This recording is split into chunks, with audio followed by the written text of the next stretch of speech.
Hi students, I hope you all well. Last class we discussed about types of computers. Again, recall mobile computers, microcomputers, mini computers, mainframe, supercomputers. First, mobile computers. Mobile computers are small cell phones, smartphones, handheld computers, laptop and notebooks computers. Laptop, smartphones, tablets, portable media player. These four mobile computers. Next, microcomputers. Microcomputer or personal computers are desktop computers. Microcomputers are mainly used for performing basic operations like learning purposes, training purposes, and playing games also. Features of microcomputers. Single chip processor can support a single user at a time. Next, mini computers. Mini computers is intermediate between a microcomputer and mainframe computer in size, speed and capacity. Mini computers are bigger than microcomputer. CDS 160A, DEC PDP, SDS. These all examples of mini computers. Mainframe computers. Mainframes are multi-user computers. Features of mainframe: multiple CPU, huge memory capacity, ability to run multiple operating systems. Examples of mainframes are IBM Enterprises and Unisys ClearPath. Next, supercomputers. Supercomputers is a very high performance computer that is used for scientific and engineering requiring very high speed computations. A group of computer called as supercomputers. Very powerful. Mainly used for weather forecasting and meteorology. Scientific research. Two main components of supercomputers are hardware and software components. Cray 1 is a supercomputer. Software. There are two types of software. One is system software, another one is application software. First, system software. System software is a program that controls and operates the computer system. There are operating systems, compiler, assembler, interpreter, drivers. Let us see operating systems. Operating system is the brain of the computer. Operating system passes the signal from the CPU to the various parts of the computer. Example, Windows, Android, Linux are some of the popular operating systems. Next, compiler. A compiler translates high-level computer language program to machine language program. See, source code written by English, object code is a machine code, zeros and 1. Saved permanently for future use.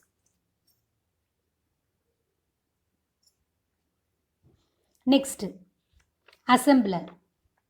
An assembler translates an assembly language program into a machine language program. Simple words, add, sub, these all. Next, interpreter. Computers have an interpreter that translates a statement of a high-level program into machine code and execute it. Source code, object code. Source code written by English, object code machine language, zeros and ones. Next, drivers. A driver is a computer program that interact with other hardware devices such as printer and pen drive.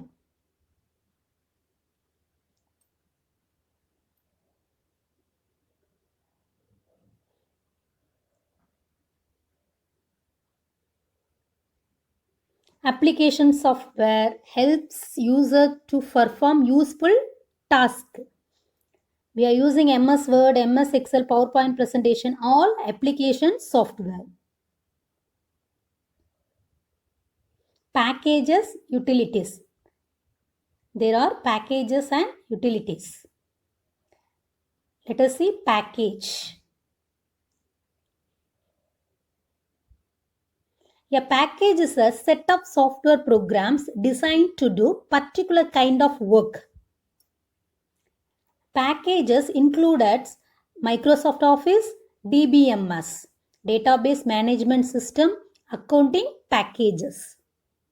Utilities. Utilities are the backbone of the computer. Utilities do maintenance work on the system or on system components.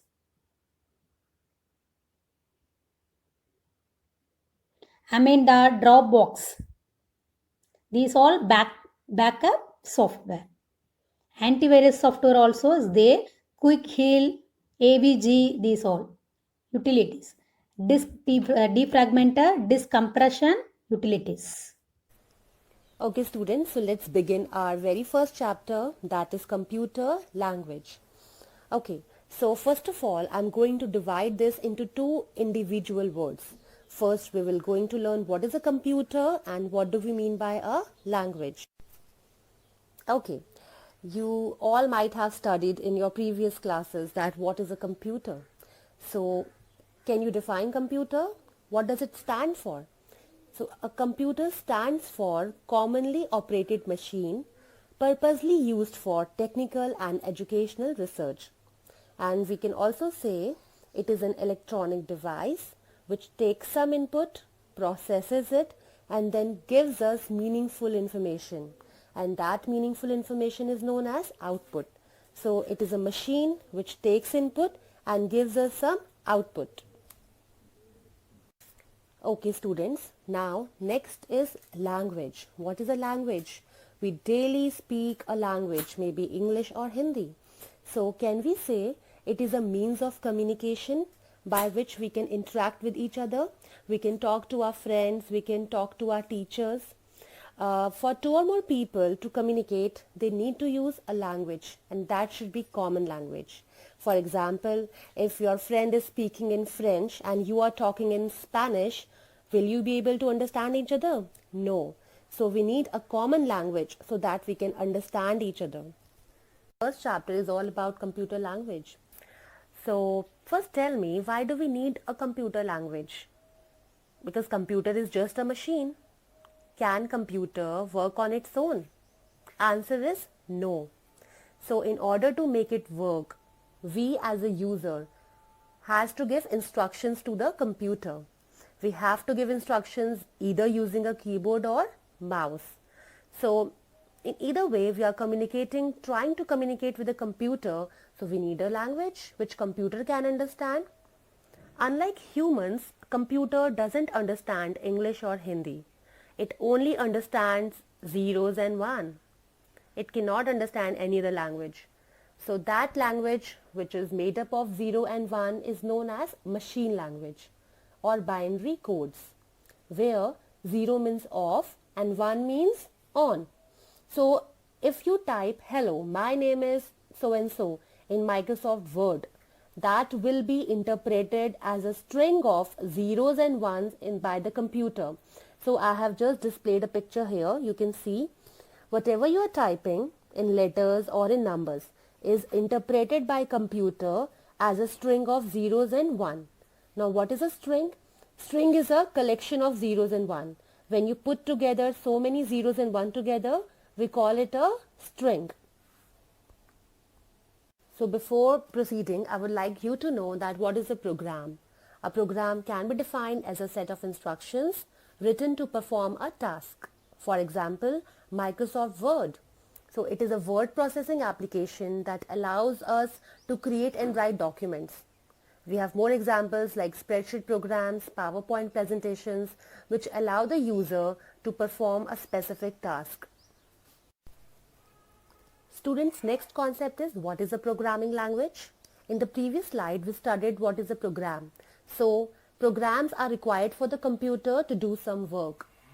We have to give instructions to the computers through programs. So in order to write or develop programs, we need a programming language.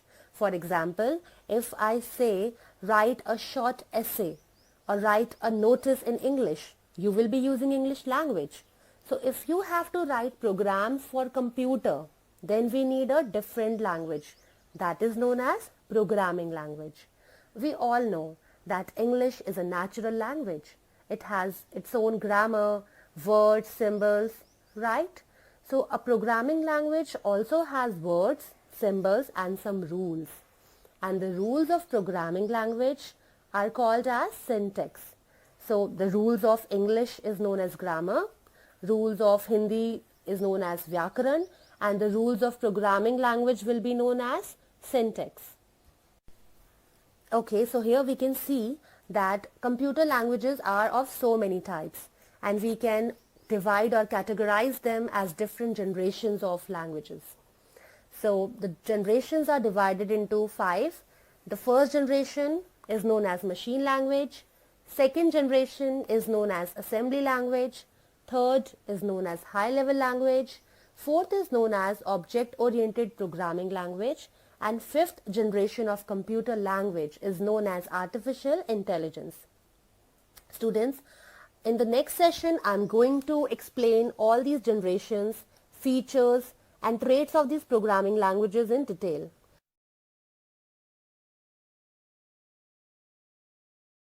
Till then, thank you. Happy learning. Keep learning.